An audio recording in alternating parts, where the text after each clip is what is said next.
Melly's life took a drastic turn when his bond was rejected. Today, the court announced that the Florida rapper would remain in custody until the trial begins in September. He has been fighting the case for 6 years since Melly and his family thought he would be released from prison.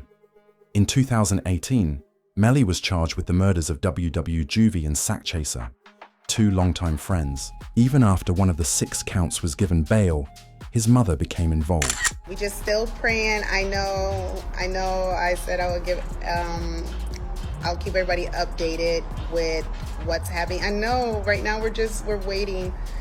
So basically the judge is going to do, I guess, a written order. So we're just waiting, and that order can come any minute, or it could come tomorrow. I don't know.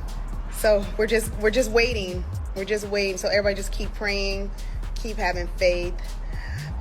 Oh, Tessa, stop. I've been crying too.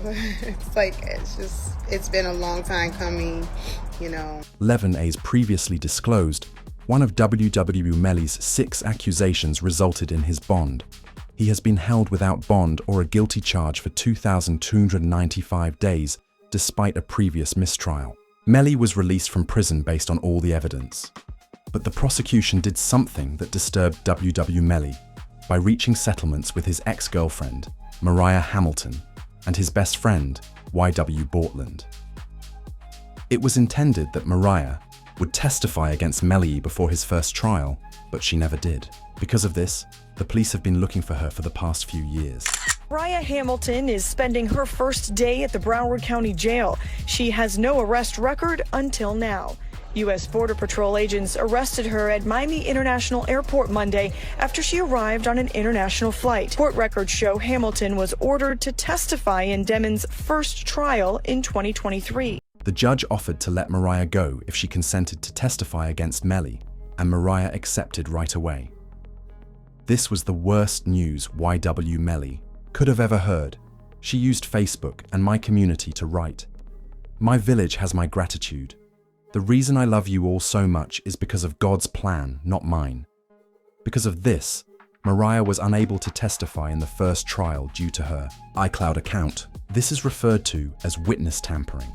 The punishment for removing Sack Chaser and Juvie is life in jail, regardless of whether Melly did it. Filing 6 new charges against Demons and 2 others who were allegedly involved. The charges include tampering with a witness, directing the activities of a criminal, solicitation or conspiracy to commit tampering, and unlawful use of a 2-way communication device. Now, a couple of those charges actually carry a life in prison sentence if there's a His present case would also be different from the witness tampering case. He was killed because he witnessed someone tampering with the jail phones. Since YW Melly was allowed to use a phone, a long time has passed. The county jail during a conversation. My son has not been convicted of anything, and even other inmates that have been convicted or anything, they have the right to use a telephone. They have a right to be allowed to write letters to their loved ones, to receive their mail. They hold his mail, they don't give it to him. Since it is against the law to stop YW Melly from using the jail phones, they would not stop him, and they have proof of his guilt. To avoid another YW Melly mistrial, they collaborate with YW Bortland, but things only get worse from here. If the evidence is correct, Melly will receive a life sentence. This is because they submitted the required paperwork for Melly and Bortland to be tried jointly in the upcoming trial for a specific reason. And you can try them together. It is to the benefit of the state to try them together. Just more efficient. You don't have to do things again and again. Do it all at once, and also you get a better chance of having them incriminate each other during the trial. It benefits the defense to sever it. That way they can point the finger at each other and get away with it. So this is what's going on. But I don't think it should be automatically severed because the state is seeking a penalty for Melly, because it's only the penalty phase of the trial that would be different, not the guilt phase. The guilt phase is the same. They're both capital crimes. You're seeking the penalty on one, not the other, but that goes into the second part of the trial, the penalty phase, only if Melly is found. If he knows he didn't do the crime, he is more likely to just point the finger at YNW Melly and confess the truth because he is physically incapable of sitting next to Melly and taking life in prison to the chin. Not many people realize that Melly's lawyers tried to do this to YW Bortland during the first trial, which is why they haven't spoken since. Those were his lies. Cortland Henry shows up at Memorial Hospital, Miramar. You don't see him sitting there, but where you will see him sitting is in the driver's seat of a car with two bodies, car riddled with bullets. And when he shows up with a change of clothing, change of shirt, powder residue on his hands, evidencing that he had discharged a firearm. And he lies. He lies about where the incident occurred. He lies about how it occurred. And he lies about not having a phone. I think it was Miss Bradley herself who said, everybody has a phone in his pocket, not Cortland Henry. The powder residue appeared on Mellys' own lawyer's hands when he told the jury that Bortland was the one lying to the federal authorities. He was also left behind when Sack Chaser and Juvie passed away. They even brought in a forensic scientist to explain the killings and explain how Bortland had the powder residue. So the right hand of Cortland Henry contained 0 particles characteristic of powder residue and two component particles. And the left hand contained 1 particle characteristic of powder residue and 1 2-component particle. Okay. And can you explain to us what that means? Basically, overall, there was powder residue present on the hands. Wwe Bortland, however, did not like this. He hasn't really spoken on social media since this tweet was made, when Mellys' mistrial was granted. The day Mellys' mistrial was made public, WW Bortland sent a mysterious tweet. "Mind games don't work on people like me," the message said. The handshake emoji, which indicates that he's accepting a contract, is to reassemble all of their supporting evidence and present it to the judge once more. Mellys' lawyers will now appeal the no bond decision. Here's how they should do it. Even Mellys' lawyers said Mellys' legal team proposed posting an unspecified bond that would be paid by his record label, 300 Entertainment. They assured the judge in their bond package that if Melly is released on bond, he will be monitored by security personnel around the clock, be placed under home arrest, and wear an ankle monitor. The mother of YNW Melly, however, should also be included since she asserts that her son isn't being treated humanely in prison. This constitutes a grave legal transgression. You saw Melly's statement just saying how he's been hurt, how he's scared for his life. As a mother, how did that make you feel? It's heartbreaking. It made me feel completely helpless.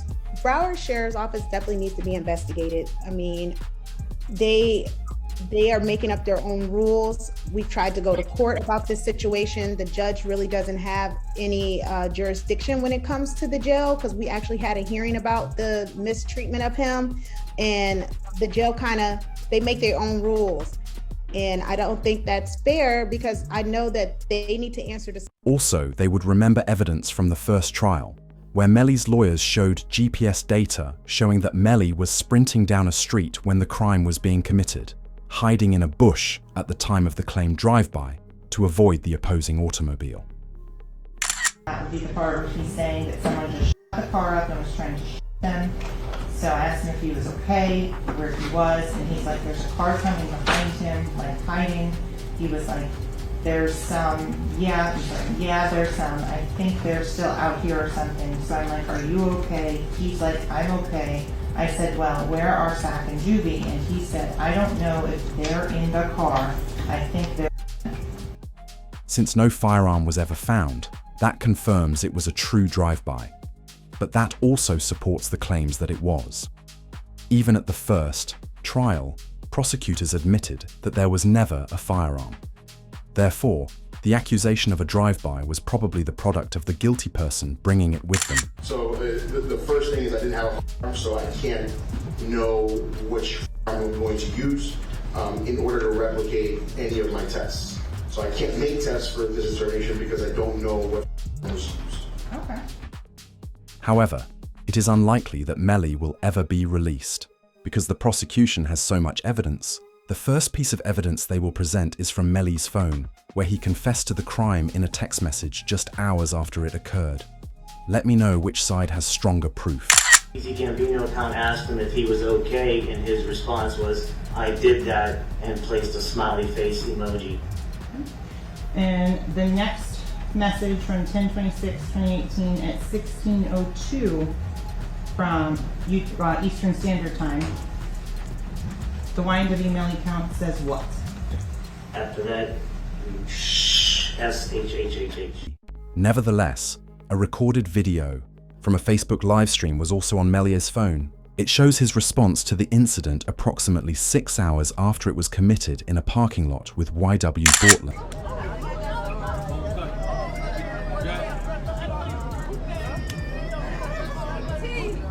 Melly still turned regardless of what happened this early morning. He's still out here being very positive. Turned still. Hey! No, still turned, regardless of what happened. You already know. When they're seen showing absolutely no emotion for the passing of their two best friends. Nonetheless, it is the origin of some new and fascinating visa evidence. Melly's refusal to share money with the other YNW members was the reason behind the crime, according to a rogue Oblak. Did Vaughn really tell you that Melly told him that he was two friends? He ain't come out and say, like, we got into an argument. And so, you know, if you know, when people could say something without saying it.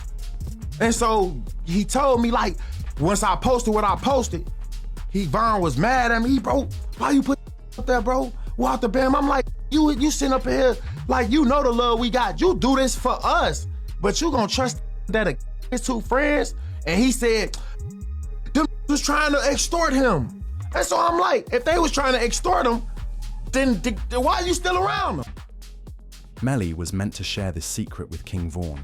Unfortunately, before he passed away, Vaughn shared it with the Oblak members, who completely clarified that YNW is a legitimate business where Melly will release music, perform live, sell products, and keep all earnings. Sasha Sir and Juvie allegedly wanted a split because they are 4.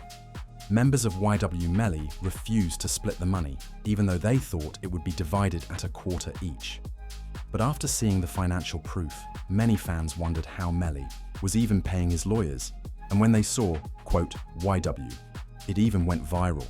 During his trial, Mellys Mother made a fan page and shot to fame.